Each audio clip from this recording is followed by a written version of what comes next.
Okay guys, kumusta? Kumusta? Hindi ko sasabihin na may guest ako kasi ako yung guest dito eh. In an undisclosed place in Sampaloc. Sampaloc. Sabi niya nga eh, kung familiar kayo sa background niya, dito siya nagbablog. Dito ako nagbablog. Oo, diyan ako nagbablog. Maganda kasi may ambient, may ilaw. Oo nga, sabi ko, oy ano, bihira mangyari to. Sabi ko, mag-vlog tayo.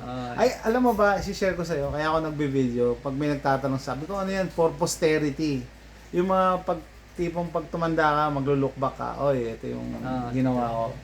Na kunyari, tanda ka na, hindi ka na maka-adventure. Panoorin mo na lang yung mga dating ginagawa. And syempre, unang-una, welcome Jason sa aking humble home. Ay, thank you. Na ano, Biglaan to. Nag-message kasi sa akin na pupunta daw dito. Sabi ko, sige sana may lakad kami noon. Kaya sabi ko, sige schedule natin. Ayun, nagkatagpo din. Sabi mo nga, sa hindi mo inimbita si Doc Lawrence, no? Yung nga Kasi biglaan eh. Biglaan talaga eh. Biglaan. Kaya Doc Lawrence, pasensya na. Di ba ikaw naman susunod. Hindi, tsaka may lineup tayo after ng Tax Expo. Sabi niya, pwede na tayo. Mag-range time eh. Oo nga. I think merong pinangakuan si Doc Lawrence na isasama natin sa range, yung taga-senado, di ba? Tama. Excited. Nagpunta tayo ng Senate noon. In-entertain nila tayo doon. Tinur pa tayo. Nakita ko yung video mo nun sa museum. So sabi ko kay Paul ng Pistolerong Pinoy, ano yung pag-uusapan natin? Kwentuhan lang para ma-document na yun lang. Yung welcome si Jason sa bahay namin. At yun, nag-vlog kami ngayon, kwentuhan lang. At saka pinakita niya iba niyang laruan sa akin. Sa mga next episode. Hindi na nga nagulat eh, kasi syempre, alam mo mas marami sa kanila. Hindi, meron kang isang nagulat ako eh. Alam niya yun. Alam ko na. Meron sa kanyang mga laruan, meron doon isang talagang pinag-aralan ko. Na-curious talaga ako.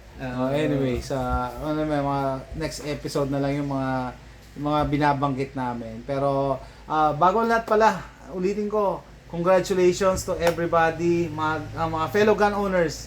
Kahit saang panig ng mundo, magdiwang, magsaya tayo. Sabi ko nga, savor the moment, no? Kasi hindi palagi ganito eh. Yung nabanggit mo kanina, yung previously, dalawa lang yung pinanalo. Dalawa lang yata yung grant sa kanila sa dami ng mga... Nung time na i-explain mo nga sa kanila, ano yun? I think ang kwento ni Doc Lawrence sa akin, nung i-amend nila, yung kasama yata sila Sir Eric Acosta, parang nag-hearing sila, and yun nga, ang nag-grant lang yata yung PTC na extended for 2 years. Yun lang. Parang 2 years, masaya na sila, no? Kung meron pang iba, medyo minor na. At ang sabi nga ni Doc Lawrence, kasi by that time, wala pang gaanong social media. Yes. At hindi yung ating mga nananaing sa gun community. Siguro yun, naging factor din yun. So ngayon, narinig tayo through social media. Si Jason, ako, si Charles, kaya kami inimbitan ni Doc Lawrence is para through social media, information dissemination. Yes, tama. Malaking bagay yun. Saka siyempre kayo rin na mga subscribers namin. Kasi yung mga position papers namin. Ang dami nagme-message na, di ba? Comment na, sama mo naman to po. Ito yung idea na nilagay ko sa position papers ko. Sa inyo rin galing. Tama. Sa inyo. Kaya hindi lang kami pasasalamatan niya. Kayo. Tama. Ako I'm not gonna take all the credit, no? Siyempre group effort to. Kahit sabihin yung napaka-corny, group effort to eh. Kasi yung iba nga hindi alam na may mga nag-message talaga sa congressman natin or senador, nag-email talaga. Nagko-comment nung nagla-live tayo. Sir, in-inform namin na ganito ang gusto sana namin. No, sabi nga ni Doc Lawrence, email nyo. Ganyan ginagawa sa states eh. Kasi nga naman, yung mga senador, kongresista, hindi nila alam kung may maapektuhan dito sa batas na to. Ba't nila ipapasa eh? Wala naman palang epekto. Pero nung nalaman nila yung clamor ng gun owners, talagang wow, overwhelming, no? Na talagang 21-0 eh. Hindi ko rin may paliwanag paano nangyari yun eh.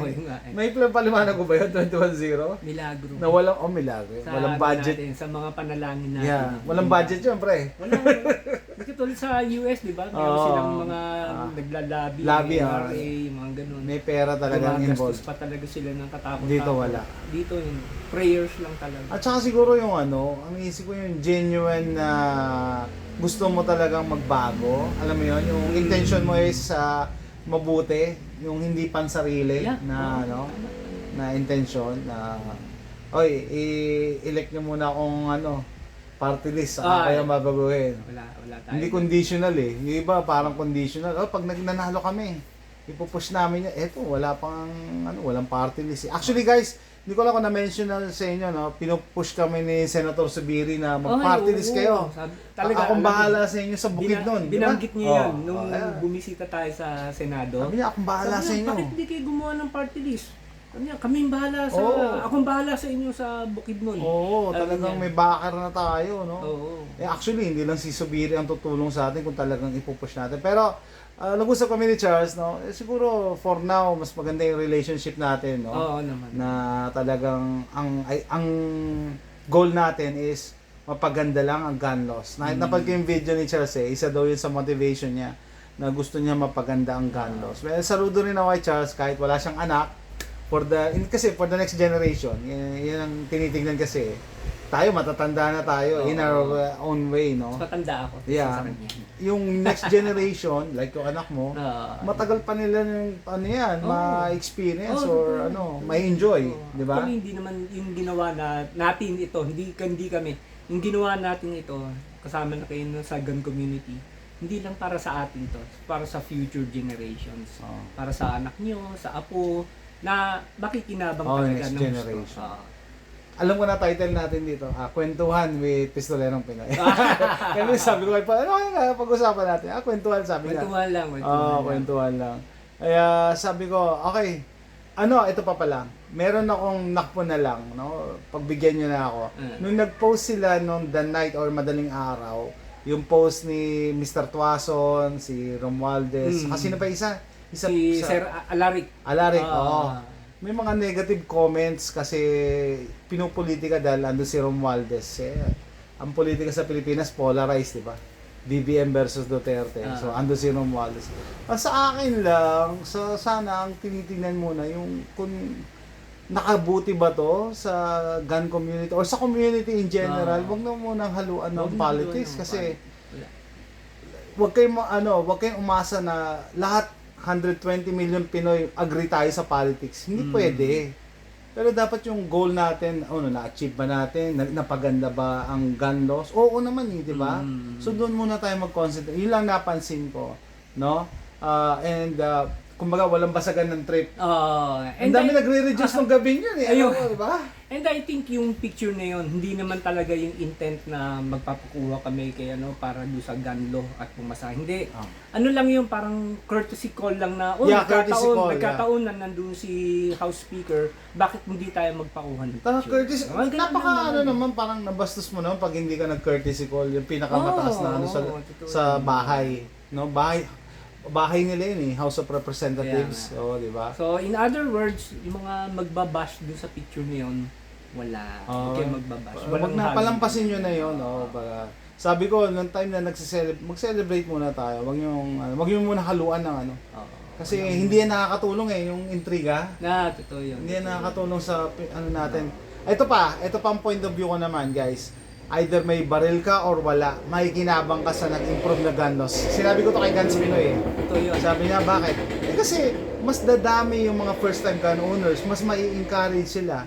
So ibig sabihin, mas magiging safe ang community. Ikaw ba naman, nasa jeep ka, may katabi kang legal na gun owner, di ba mas safe ka? As compared na ang katabi mo puro hold-upper, di ba? Totoo yun. Mas safe ka. Just imagine, para lang kayo may katabing security. Yeah, parang gano'n. Although guys, hindi niya trabaho na iligtas ka, pero the odds are, anong gusto mo? May katabi kang good guy, may katabi kang bad guy, di ba? Saka deterrent na rin. Yeah. Deterrent. May personal kwento to as deterrent na share na sa akin. Kumbaga, about mga akyat bahay. Ano yan siyempre yung mga bad guys, magdadalawang isip na yan. Yes, tama Kasi sasabihin nila, ay nako, maganda na yung gun law ng Pilipinas ngayon. Marami na ang nagke-carry. Tsaka lalo inside the waistband. Hindi mo alam kung sino nagke-carry. Hindi mo alam kung sino nagke-carry. Kung ako yung bad guys, magdadalawang isip ako kung kasi baka gagawa ako ng putukan ka kalokohan dito o hindi. Baka Tama, mapuligo ko ng mga kaya legal yan ang ano ko, governors perception dito. ko, sinabi ko kaya kay Guns Pinoy na mas magiging safe ang society. And may mga negative comments naman doon sa sabi mo sa Inquirer ba yun? Ba't pinaluwag ni yung Ni batas? General Torre. General Torre. Dapat nga higpitan. Sabi ko, bakit mas safe ka ba pagka mahigpit ang gun laws? Hindi naman kumukuha ng permit yung mga bad guys eh. Well, that's good news yun si General. Good news si yun. General Torre, ang ating chief PNP. Medyo lenient siya sa gun community. Kasi ang balita nga luluwagan niya yung pagkuha ng mga PTCFOR. Actually, pagpasok ni General Torre, dami nagtatanong, ano ba yung kakampi natin? Di ba? Hindi alam. Isang side ba yan? So, wait and see tayo. Pero, sa umpisa pa lang, I think we're going in a right direction. Yeah. Kahit papano. As compared sa mga previous na anti-gun, ayoko na in-name, pero anti-gun chief PNPs, di ba? Ano pa ba, masasama pa ba sa previous, Kaya, I think, papunta tayo sa magandang direction. And, sa mga gun owners, na mga supporters namin lahat, huwag kayong bibitaw, guys. Kasi yung mga anti-gun people, palagi nakaabang. Like sabi mo nga yung title ng news, parang nakatwist na na parang negative. Parang negative yung pagkaka-deliver nila. Pala, mainstream media. Mainstream media in general. Sorry. Mainstream media in general. Pag nakahanap sila ng pagkakataon, ito-twist nila talaga yung balita para mag-fit sa narrative nila. Tama? Tama. Kaya wag tayong mag-relax din. Do not... let your guards down. Yeah, let our guards down. Hindi tayo pwedeng mag-relax kasi anytime pwedeng magbago. Hindi naman yan carved in stone Kaya may tinatawag na amendment Pwede yan i-amend anytime. Malay mo, sa future na amendment ng ating Republic Act 10591 mas lalo pang gumanda. Yun ang at target. May mas pumalit sa amin na mas makakapag-push. Mas makabuluhan magaling mag-deliver. Mas magagandang mga amendments. Na-mention ko rin kay Paul yan. Sabi ko, kaya sa future may papalit sa atin, may papalit kay Attorney Brian. Meron yan. Mas magagaling. Talagang mas lalong gaganda. No? Ang gun community naman, lahat, mga may mga brains yan. Tama. Sa gun community. Tama. Kaya ako sinabi may papalit kasi dynamic guys. Hindi pwedeng kami lang palagi, di ba? At saka madami tayong kaibigan dito na mga gun owners or gun enthusiasts na syempre gusto nila mag-share ng idea nila. Kaya comment below kung meron kayong mga gustong pag may mga next hearing sabihan nyo lang kami or si Doc Lawrence, baka pwede natin ma-invite para din makapagbigay ng fresh na ideas. At ito yung madalas sabihin nga pala ni Doc Lawrence kung sa tingin ninyo na yung halimbawa merong IRR na nasasapawan yung ultra vires ang tawag doon at sa tingin niyo na-violate yung batas natin. Ang lagi sinasabi ni Comsec Lawrence, write your congressman. Sulatan nyo sila or naging email. Oversight committee. Mag-email kayo para maging aware din yung mga congressman, yung mga mababatas, mga senador sa ating mga hinanaing. Sabi ni Doc Lawrence, gusto nga nila yan Gusto nila yan ng mga mga kongresista natin na malaman kung ano yung hinanaing natin. Ano yung mga gusto nating magbago. Para naman di ba? Meaningful yung mga batas na ginagawa nila. Diba? Oras na para marinig naman yung mga boses ng gun community. Tama. Hindi tayo pwede yung sabihin mo na, okay na yan. Sumunod ka na lang. Actually, sumusunod naman talaga lahat. Sumusunod naman tayo. Nagpapalis. Basta okay naman yung batas, wala namang problema sa atin. Sumusunod naman tayo. Yun ang gusto kong i-differentiate pala, sumunod tayo sa batas. Kaya nga sabi, the law is harsh but it is the law. But we still follow it. Yes. Pero kung may changes, hindi naman against sa law na humiling ka na, sir, baka pwedeng i-adjust to, di ba? Pwede naman tayo. Pwede naman That's how democracy works Kaya nga, nasa democracy tayo. And maniwala kayo guys, yung mga nakaupo sa pwesto, tuwang-tuwa sila pag naririnig nila yung mga ideas natin like Subiri, si Bato, tuwang-tuwa sila. And I think nabibigyan din sila ng idea para makagawa na mas magandang batas. 'Di ba? Dapat talaga ganun. Actually si Senator Subiri, pag nakakwentuhan Oo, mo, kala mo dabar cards lang eh. Oo, nako. Parang yung mga staff niya kumakaway na eh. Pag may ano pa rin talaga eh. Ayaw pagpapigil. Ayaw bumitaw eh. Ang sarap nakakatawa, talaga. nakakatawa, no? Ikaw nga parang we share the same passion. Oo. Talaga. Nakikita mo, suporta niya sa gun community.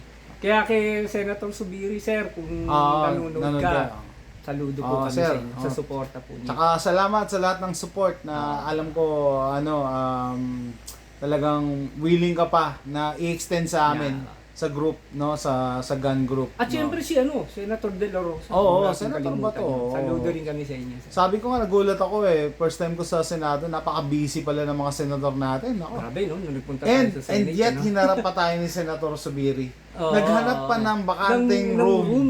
Para umupo. Ayaw niya mag-usap lang na nakatayo eh. Sabi niya, pwede na ba dito?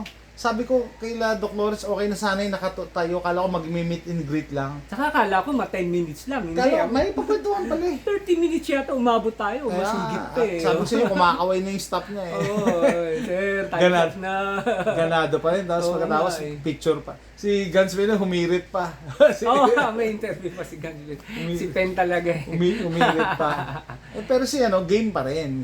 Yung gusto ko sabihin, Senator Subiri, game pa rin. Basta tinanong mo, sasagutin niya. Ano daw yung tatlong guns na niya. Sinugot pa rin talaga.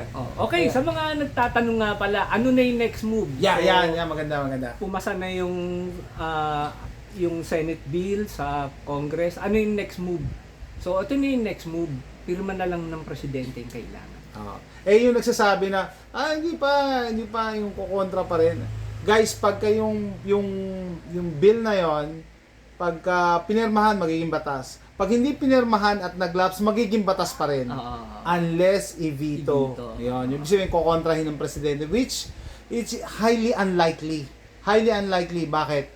Pinasa ng dalawang houses, tapos kukontrahin mo, magiging unpopular decision yon. Parang suicide yun. Wag lang may mag-witchcraft ha. Wag lang magpirik ng itim na kandila. Pero I think, na yun, diretso na yun. So, ang next move natin, mag-pray pa rin, mag-wait. Para sinasabi ni Doc Lawrence, let's wait pa rin. Huwag kayong mag-inside the ways ba, mahuli kayo. Kung nga pala gusto kong mahilo kayo, mahuli. Gusto kong paalalahanan yung mga kasi maraming nag-comment sa kung retro daw yung batas. Yan. Pero hindi kasi yung PTC na existing, hindi pa yan covered nung bagong batas So hindi pwede pag may PTC ka na ngayon, sasabihin mo, ay pwede na ako maglabas ng kahit anong baril. Hindi. Sa ngayon kasi yung PTC natin ay nakapangalan dun sa baril. Naka-issue dun sa baril kung ano yung pina-register mo. Samantalang yung lalabas na PTC dun sa amended law ay sa tao na. Doon lang lalabas yung maganda yung pwedeng magbitbit ng kahit anong firearm basta't registered firearm. Maganda yung input mo yun. Yan ulitin ko hindi pa ito yung ngayon baka sabihin nyo may PTC kayo. Pwede na akong magbitbit ng kahit anong baril. Hindi. Sa mga nagtatanong sa akin, yun yung sagot. Yan talaga. Yun. So sabi ko nga, maghintay muna na maging batas na siya. And actually, isa sa mga pagiging law-abiding or legal gun owner is to know the law. Dapat updated kayo sa law, So, abang tayo. Hindi yung masyadong excited. Pero syempre, sabi ko kay Paul, Paul, pwede ka na mag-practice na holster, Pwede na siya drawing from the holster. At huwag kayong mag-alala, i-update naman namin kayo. Yes. Kaya nga kami nanditong mga nasa SOCMED is para i-update din kayo kung nasaan na yung batas natin. Okay, kung ano na yung status ng batas natin, kung napirmahan na ba, kung ano na nangyari. Parang ang dami kasi nagtatanong yan ano bang sabi nga Doc Lawrence, siguro pagka napirmahan na or malapit na ma-implement, mag-live ulit tayo para pag-usapan. Ano na talaga yung final na changes sa RA 10591. And hopefully, pag gagawin na yung IRR, ay maimbitahan din kami. Hindi kasama kayo, required na yun nakasama kayo. No? Yun lang. And pala, sabi ko, wag tayong magre-relax pagka may napansin kayo o may suggestion kayo, comment down below or comment kayo sa Facebook page ni Paul. Message nyo Message nyo siya. Lagi ko namang sinusubaybay yung messenger ko. Yeah, kasi Huwag kayong mahiya, basta mag-message. kasi baka mamaya next time na maimbitahan ka, di may bago kang ma-feed sa kanila, sa senador or congress na may bagong changes. Kasi hindi tayo pwedeng makontento, pwede pa natin si Charles may wishlist eh. Alam mo yung wishlist ni Charles? Yung class A light mo. Class A. Yun ang gusto niya eh. Oo nga eh. Pero kasi dito sa maiba tayo, dito sa bagong gun law, 'di ba? Kasi nakalagay nga any registered firearm. So subaybayan muna natin. Huwag muna tayo mag-jump into conclusion. Yan ang paborito kong sinabi ni Attorney Brian. Yung ano daw ba talaga yung intent ng bata? Okay. Kahit hindi tayo expert, tanongin mo lang yung sarili mo, para saan nga ba ginawa tong batas? Hindi naman talaga, yun nga parang hindi ikahon, parang similar yung any concealed manner. O yung mga nagtatanong, bakit daw wala nakalagay na inside the waistband? Kaya tanong yun nga eh. Kasi nga ayaw nilang ikahon. Yun. Kaya hindi nila minention yung inside the waistband. Pero interpretation ng any concealed manner. In any concealed manner. Matibay yun. Matibay yun. Mas broad. Mas marami siyang coverage. Wala kang mababasa talaga na IW wala kang mababasa. Sa bill. Wala talaga. Okay. So anyway, mahaba na to. Kwentuhan natin. Sa pag ganun-ganun, napahaba. Diyos ko. Diyos ko. Pagka nag-enjoy ka talaga, hindi mo mamalayan yung oras. Time flies when you're having fun talaga. Tama. So, in behalf of all the gun community, salamat doon sa mga nag-support sa atin sa Congress, sa Senate, and sa mga behind the scenes people. Ayoko na i-mention, no? Sabi ni Paul kanina, sila yung mga nandiyan na gumagalaw. Yung mga gumagalaw. Marami yan. Marami. Oo, marami tayong Pero let's respect that kasi iba nasa pwesto kaya hindi pwedeng ma-mention. Diba? And also, coming from an undisclosed location in Sampalo. Yan. Salamat sa panonood and pag-support. So, bago ko tapusin to, napansin ko talaga na kaya tayo tumatagal, Paul, nag-enjoy tayo. Yeah. No? Ultimo paggawa ng video, nag-enjoy tayo. We share the same passion. Same passion talaga. And ito, ngayon ko lang talaga nakita pero super bait. Hindi. Actually, muntik na ako magpare. Hindi naman. Pinag-sakristan ako dati sa Santo Domingo. Ganun ba? Hindi naman. Pero lahat tayo mabait. Ito, sabi ko, yan, mabait. Si Charles, si Doc Lawrence. Hindi ka talaga, alam mo yun, hindi ka makaka-get along pag may mararamdamin Mararamdaman mo no? May angas. Kausap pa lang pero may angas na. Ito may naaangasan, may mga kamukha daw ni Diwata. Hindi. Joke lang yun. Tatapusin ko na to. Guys, salamat sa panonood. See you next time. Bye. Okay, bye-bye.